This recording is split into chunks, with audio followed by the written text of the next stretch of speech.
Good morning. Welcome back to Not Another Budget. I'm Nicole, and you are joining me today on my 33rd birthday, where I have maybe a tiny, tiny fraction of a plan about what on earth is going on. So, happy birthday to me. I have a coffee. We're going to do budgeting, and we go from there.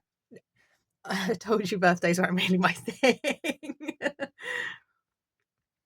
I'm going out for breakfast with mum and dad. Breakfast is a better option to dinner, and then just going to kind of mooch around for the rest of the day. That suits me completely fine. So, when I left you on Saturday's video, I had a good day with my friend. And then in the evening, when she'd gone, on Sunday, all of the kind of like not quite pent up emotion, but frustration just kind of poured out. And I spent a good hour on the phone to my mum. I wouldn't even say it's a pity party, just in tears, because when I started the channel, I was like, things were bad financially leading up to me starting the channel because of stuff that I'd done. I'd made bad financial decisions, coincided with, inconsistent income and sickness and things like that, like life stuff coinciding with bad financial decisions. And therefore, the mess that I was in was kind of justified. And this time round, like I said to my mum, and like I kind of imparted to you, me retraining as a teacher and from a financial perspective, because if I wanted to retrain into a field which has less stress and stable income, it wouldn't be teaching. But from my financial perspective, a secure job with continual wage progression, as much as I want it to be continual, because I don't think I'll ever want to go up into higher management, was meant to kind of solve that aspect of it. And given that I'd spent at that point a good 18 months to 2.5 years now of sorting out and addressing my own behaviour, and it's not fully fixed, and it will take a lot of work because it's a lifetime of undoing ways of doing. But that was meant to like take a lot of stress out, and I was just talking it through with mum. And I was like, yeah, no, don't put a video out tonight. And then yesterday I just embedded myself on the sofa and just tried to reset and rest, and deal with that. So where we're at, 25th of March. Let's go to March's calendar, because at the minute we're flipping between two. Here we go. Okay. So I have continued to track the daily sales, and I'm going to talk about why that is. We're here. I'm getting paid here. So we have all of that. I'm tracking daily sales because I have decided, because obviously we're aware that my rent in its entirety does not cover everything that it needs to cover, or my income in its entirety for April doesn't cover everything it needs to cover. I'm going to set aside £475 from my wages directly, and I'll either pay half up front of my rent or I'll set it aside. Fun fact, we're going to talk about why setting it aside might be a bit difficult in a second, because last night was a riot. But from the 21st of March to the 13th of April, if I can generate £21 of sales per average per day, and it's paid in by the 13th of April, that gives me the remaining £475.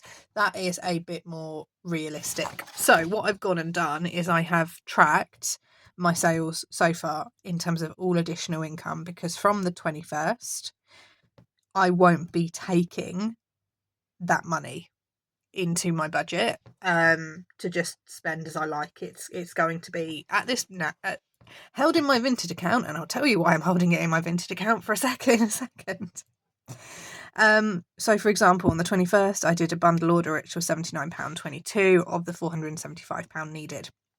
By the Saturday, I was up to £108.93 of the £475 needed. By Sunday, I was up to £140.93 of the £475 needed. And I need to update yesterday's numbers, because I also got a 55.96, I think it is, which if I add that on means I'm up to £196.89. So the more I can front load it earlier on in the month, the easier it is. So we're going through and we're tracking. I have got a bank of listings and drafts that I can activate today, so that will happen even though it's my birthday. And then tomorrow we will resume actively sorting, actively listing, getting things going. I do now have a date for the rental inspection. It is on the 10th, so I will be doing a car boot, no matter how I feel, on the Sunday to try and get that stuff cleared as well. That will all go into the pot for this. The email did say, as far as I'm aware, the landlord has no plans to let go of any of his properties, but we had exactly the same situation in 2022 when everything was good to go, and then literally a week before I was expecting to sign the contract again, I was handed a Section 21 because the landlord got spooked by the markets at the time and decided he needed to sell up his property portfolio. Ultimately, that didn't happen because I'm still in the same house, but yeah. So that's happening there. Therefore, this is set aside for kind of cleaning and sorting. So the outing here won't be happening because I will need that day beforehand. And like I said, car boot, even if I'm flying solo and doing that, I'm going to have a kind of a big one there, and then possibly we'll still go ahead and do the second one. So of my £1,446 that's coming in here, 475 is being taken immediately, and then I'm going to cash flow and work with what I have. Now, I alluded to last night being a riot and why setting money aside is going to be in a bank account is going to be a little bit difficult. Now, last night, bearing in mind if you've been around here for a while, you tend to know the kind of things I spend on, and you tend to know what I spend on. So at 8:30 last night, when I was sat playing Skyrim on my computer, I got a notification from my bank app. I use Monzo for my banking, and this isn't a Monzo pitch, but I liked the fact that everything I do, I get a spending notification on, that I have the ability to store the money in different pots. And as a result of that, I never keep a balance above 10p in my current Monzo current account. I put all the money that I want to spend into the little allocated pots, and then even if I am just topping up with petrol or going to Tesco's, I have to and I'm paying with card, I have to physically go before I complete the transaction and transfer the money over. So it's an extra stop to make me stop and think, and it's an extra process of, can I even be bothered to go ahead and do this? And that works for me really well, but that's a quirk of my brain, and it's an attempt to that behaviour that I've picked up on. So I get a notification wanting me to approve a £227 payment for CA Store, which is a like sports apparel hoodie type clothing store. And I went, what's this? Didn't approve it. Didn't have £227 in my account either. This is the hilarity overriding this. Then about 2 minutes later, I had another one come through for £127.50, and I thought, well, okay, this isn't me. Went and checked my email. Okay, someone's cloned my card somewhere. Now, my physical card I had in my possession has not left my possession, and they didn't have access to my email because nothing was attempting to be diverted there. So somewhere at some point my card details have been cloned. They weren't trying to get into the app itself to do money transfers and anything like that. It looked like it was just spending. So I froze the card and then have requested a new one, and the account itself is completely frozen and now dormant. I can have money pay into my account. I can transfer between my pots, and I can also transfer to accounts, and standing orders and direct debits will go out as normal. Obviously, my wages are getting paid in quite soon, and in fact, it's a bit too late for me to change the payment details because it will already be on the payment out cycle. So my wages will have to go into this account. But over the next half an hour, guys, honestly, someone was trying to have a really good night. There was another repeated purchase attempt for £275.50 this time at that clothing store. So someone really wanted some overpriced hoodies, okay? Then there was a card active card check at a restaurant called the Daffodil, one of 20 restaurants called the Daffodil, Daffodil Inn, Daffodil Store, whatever, throughout the UK. Don't know which one. That didn't go through. Then there was okay. If you guys watch YouTube fairly regularly, you will know who are the active sponsors of YouTubers on videos. Someone attempted a £140 purchase at manscaped.com. And I got curious, what can you buy for £140 at manscaped.com? Well, they went for the weed whacker, they went for the ball trimmer, they went for the everything in between trimmer, guys. Someone was really trying to sort themselves out downstairs, probably in anticipation of a good night on my card. And I just thought, I'm not even going to be experiencing the benefit of this. So no, it's not happening. And then further to this, there was then an attempted £91.53 order at Deliveroo.com. So someone really was looking for some new clothing, a bit of a prune up and a tidy, shall we say, and then a lovely meal for themselves. I'm going to assume, given that the order is from Manscaped, that whoever has claimed my card and has got my details is male, and I'm going to assume that they're trying to fund something on a night out, maybe, or a night in, shall we say, on my account. I had to laugh. I just had to laugh. I was able to, while the card was frozen, go ahead and do a transfer from my little pots of all the little money that I had in there to my dormant Barclays account. It is dormant only in that I don't actively use it, but that card is not linked to any online payment providers or services. It's an account I've had for about 10 years, and it's just a basic debit account with no current account with no overdraft facility. So I kind of have it there. It's a good account to kind of keep active on a credit report, but thankfully I have it.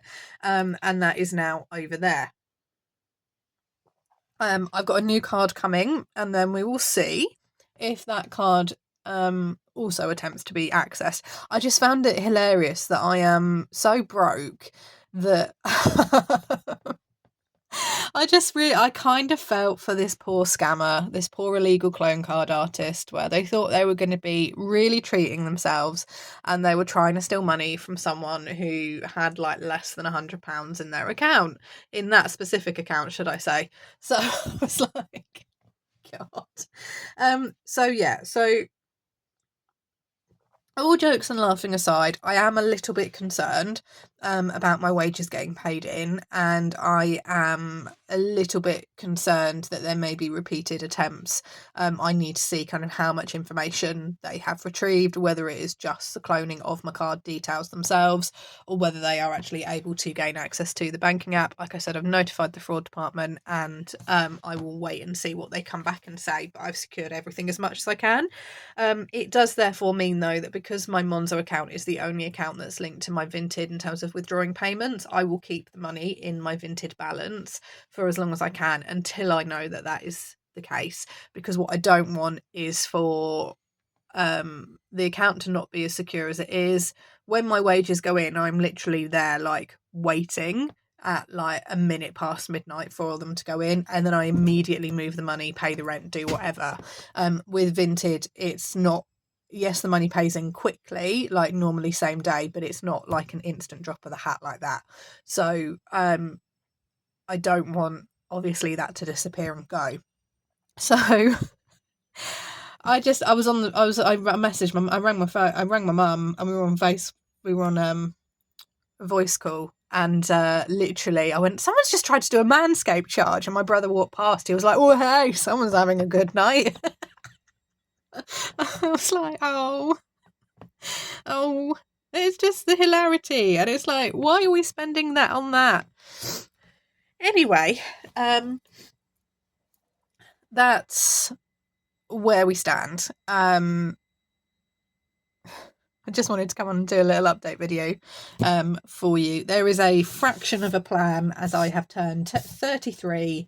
I have gone through and picked over my credit report. Really interesting. Not all of my debt was appearing in my credit report, but it's good to know which ones are on there and which ones are having an impact. So I have gone through and I have sorted out an updated debt total, listed all my debts out, and again, didn't recognise the names on some of them. So I think where they've transferred and bounced between different kind of like debt management things, it was more the numbers that I was able to recognise. So there will be a debt update video coming, and things like that as well. And hopefully, fingers crossed, we kind of roll into April with a bit more clarity.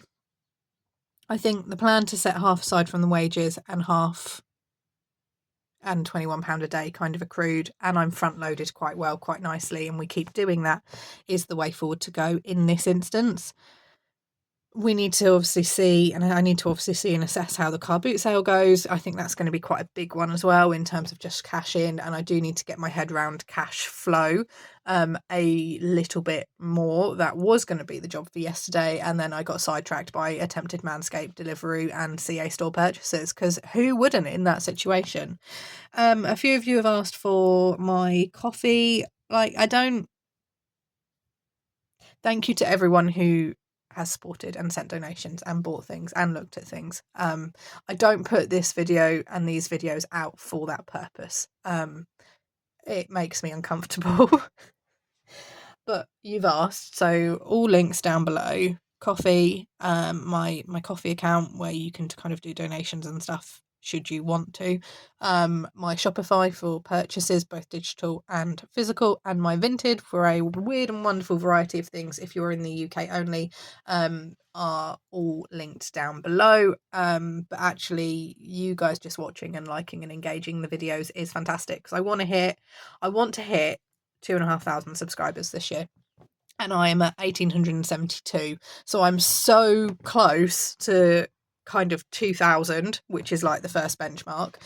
So if you are watching and you do continually watch me but you haven't subscribed, could you please subscribe? And liking, commenting and sharing is always a wonderful way to go about engagement and push it out there. And that's the most wonderful thing.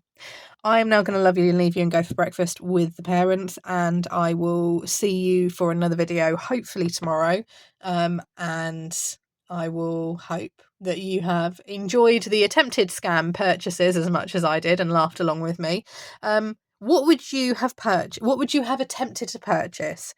If this was me, I would have attempted to purchase, obviously we're talking about illegal things here, so I'm fully aware of this, because scamming and cloning card details and then purchasing yourself is illegal. I'm not encouraging anyone. But in this ideal scenario, I would be purchasing lots and lots of collectibles that have a certain amount of value. And I would be purchasing lots and lots of electronics that have a certain amount of value that I could resell on. Because that's really, like, when the money's not yours, you want to get the cash as quickly as possible. That's what I would be doing. But let me know if you were the scammer on the other side of this situation. Fun little exercise. What would you be purchasing? I hope you have a fantastic budgeting week wherever you are in the world, and I'll see you all very, very soon. Bye-bye for now.